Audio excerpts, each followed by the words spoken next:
From Montana's news leader, this is the MTN Noon News.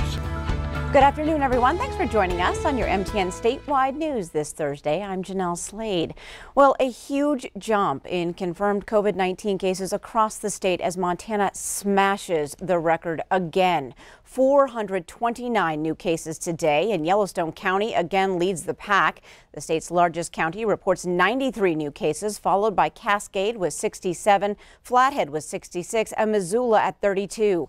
There are nearly 4,000 active cases across the state. The death toll across Montana stands at 183. The state is now reporting the Sweetgrass County death that MTN told you about last night.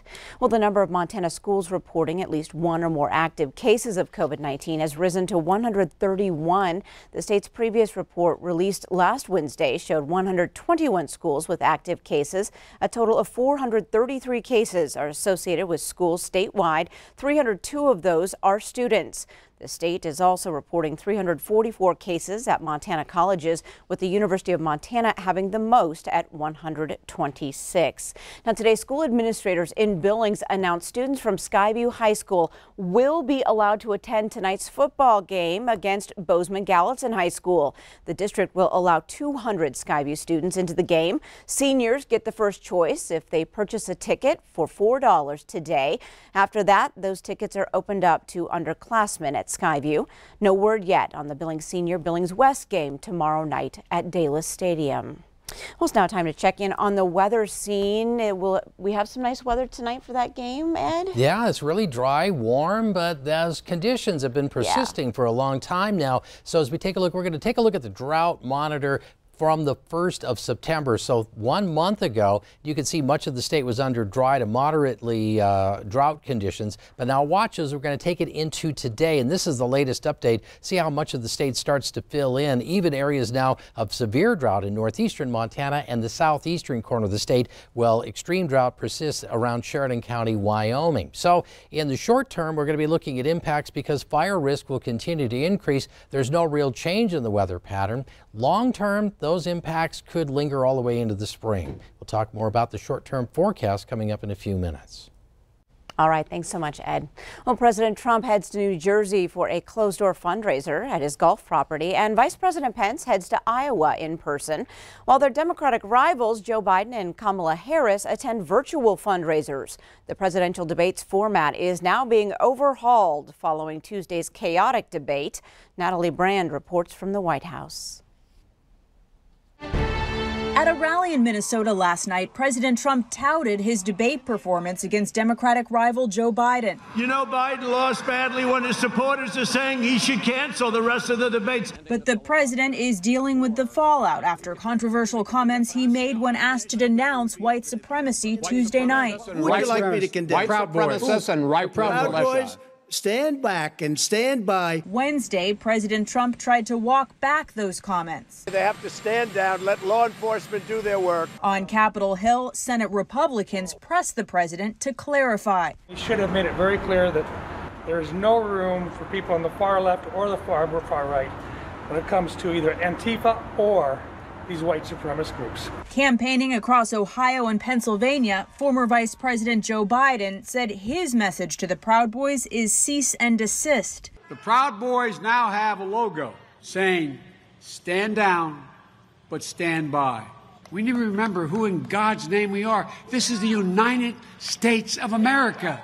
After Tuesday's chaos, the commission that oversees presidential debates is now considering changes to the rules to try and keep order. CBS News has learned that could include cutting off candidates' microphones.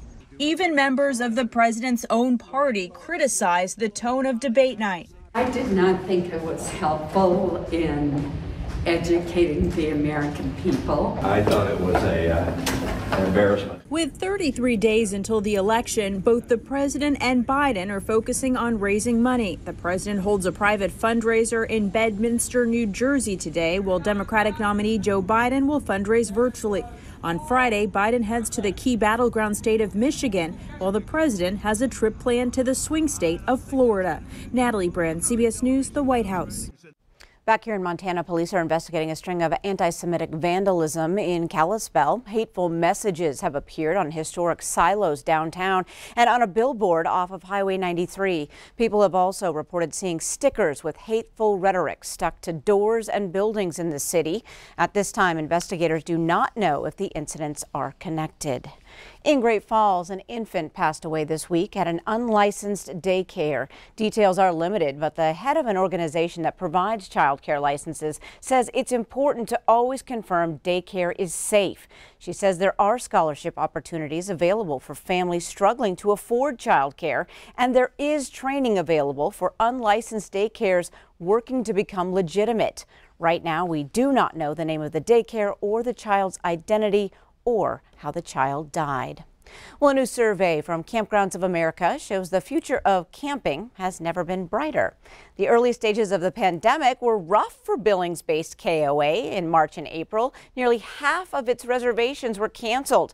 But recently, it's seen an influx of campers coming within 10% of its record-breaking revenue from 2019. The pandemic shutting down other activities played a role, but new research shows camping is becoming a favorite among millennials. If we look at what happened this past summer, a quarter of all people that camped for the first time.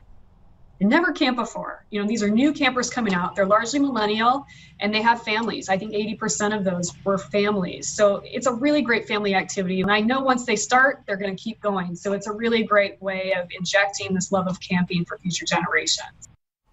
And for families with teenagers, here's some good news from the KOA camping survey. Teenagers not only said they love to camp, but 90% said they would go camping even without technology. Up next on your new news, saddle up for a trip to a Montana horse sanctuary, a place giving these gentle giants a second chance in life. But first, meteorologist Ed McIntosh is in next with your statewide weather forecast.